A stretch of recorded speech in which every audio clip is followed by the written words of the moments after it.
Para cambiar el idioma o quitar los sonidos de la silla eléctrica, se tiene que encender 欢迎使用智能电动轮椅车。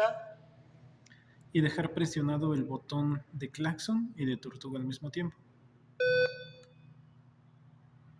por varios segundos hasta que comiencen a parpadear los LEDs.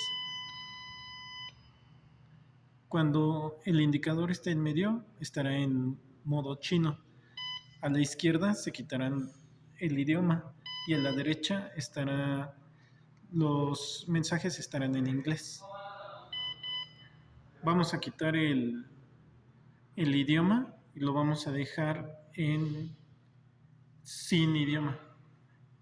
Se selecciona el LED hacia la izquierda y se aprieta el botón de apagar. Se vuelve a prender y esta vez ya no arroja sonidos cuando mueves o cuando seleccionas alguna velocidad.